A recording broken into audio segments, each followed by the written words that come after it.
Ang Black Young 7'2" alien player na pantapat ng NBA G League kay Victor Wembanyama at Chet Holmgren kasado na pumasok sa NBA.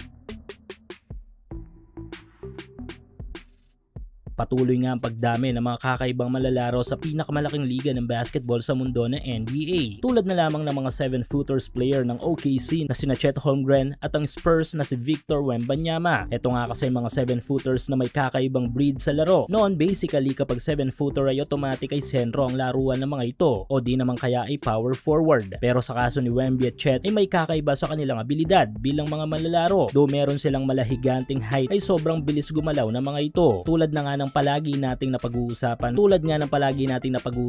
si Victor nga ay kayang lumaro sa 5 posisyon. Doon pa lang magugulat ka na sa taglay na abilidad ng young player na ito. Almost the same lang naman sila ng abilidad ni Chet kung kaya't dahil sa dalawang malalarong ito ay tumaas na ang standards ng mga NBA teams sa pagkuha ng mga malalaro. Sa mga susunod na draft ay asahan natin na in demand ng mga malalarong may kaparehong abilidad ni Chet at Victor sa NBA. Pero bago yan ay tuloy-tuloy pa rin ang pamimigay ng up to 6,000 pesos bonus ng legit betting site sa mundo na 1xBet sa inyong first deposit. Dito ay pwede kayong tumaya sa mga iba't ibang sports, especially sa basketball. Pwede na rin kayong tumaya sa mga paborito nyong team sa NBA o PBA. Maliban dyan ay marami pa silang mga casino games na tiyak na magugustuhan nyo. I-click lang ang link sa ating pinned comment at ilagay lang ang ating promo code na HOOPS1X para makakuha kayo ng bonus. At easy to withdraw and deposit dito gamit lang ang GCash o bank transfer. Kaya tumaya na at manalo sa 1xBet.